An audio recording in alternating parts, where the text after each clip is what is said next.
মানুষ যাতে জুলাইকে ভুলে না যায় সেজন্য জুলাই আর্টওয়ার্কের মাধ্যমে সবাইকে জুলাই স্মরণ করিয়ে দিতে হবে।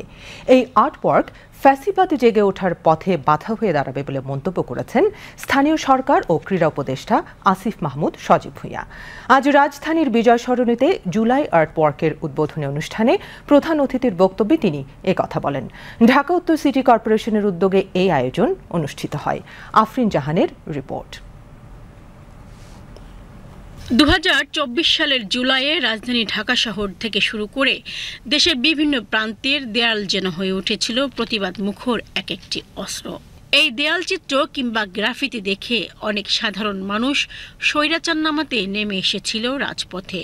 সেই জুলাইকে স্মরণে রাখতে এবার আয়োজন করা হয়েছে এই আর্টওয়ার্কের। অনুষ্ঠানে প্রধান অতিথির বক্তব্যে স্থানীয় সরকার, পল্লী উন্নয়ন ও সমবায় এবং যুব ও ক্রীড়া উপদেষ্টা বলেন, মানুষ যেন জুলাইকে ভুলে না যায় সেজন্য এই আয়োজন করেছে ঢাকা উত্তর সিটি কর্পোরেশন।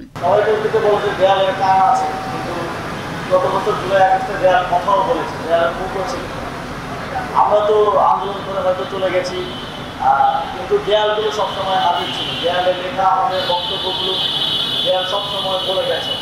ঢাকা শহরের মানুষ, সারা বাংলাদেশের মানুষ বিভিন্ন শহরগুলোতে তারা সেটা দেখেছে এবং অনুপ্রাণিত হয়েছে এবং জুলাই গণঅভ্যুত্থানে সর্বস্তরের মানুষের নেমে আসার পেছনে এই দেয়ালে আর্টওয়ার্কটা একটা বড় অবদান রেখেছে।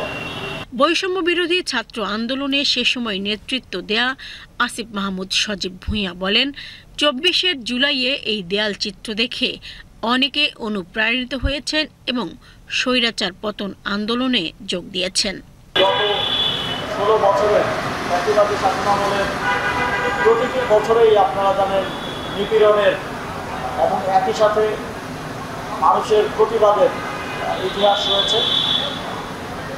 সেই ইতিহাসগুলিকে আবার নতুন করে মানুষের সামনে তুলে ধরা। আর যদি আপনারা আমাদের ফান্ডের অংশে আর্টওয়ার্কগুলো দেখেন, গত 16 বছরের যে ইতিহাস সেখানে তুলে ধরা হয়েছে। কেউ যদি গাড়ি দিয়ে যাওয়ার সময় প্রত্যেকটা পিলার দেখে যায় তাহলে সে একেবারে রিলেট করতে পারবে যে 8 সাল থেকে 24 সাল পর্যন্ত সময়টা আবার স্মৃতিপটে এসে উঠবে। এটাই ছিল আমাদের উদ্দেশ্য। যারা জানেন না যে বিগত সময়গুলোতে কী হয়েছিল তাদেরকে জানানো এবং এই সচেতনতা ভবিষ্যতেও যে কোনো প্রতিবাদে আবার মাথাচাড়া দিয়ে ওঠার ক্ষেত্রে একটা বড় বাধা হয়ে দাঁড়াবে। অনুষ্ঠানে বক্তারা বলেন, সামনে ঢাকার আরও 30টি স্থানে জুলাই আর্টওয়ার্ক করা হবে।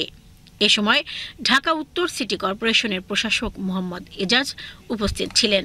পরে জুলাই আর্টওয়ার্কের আনুষ্ঠানিক উদ্বোধন করে আর্টওয়ার্কগুলো ঘুরে দেখেন উপদেষ্টা।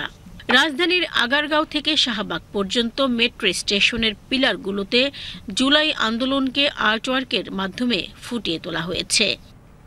BTV news, Dhaka.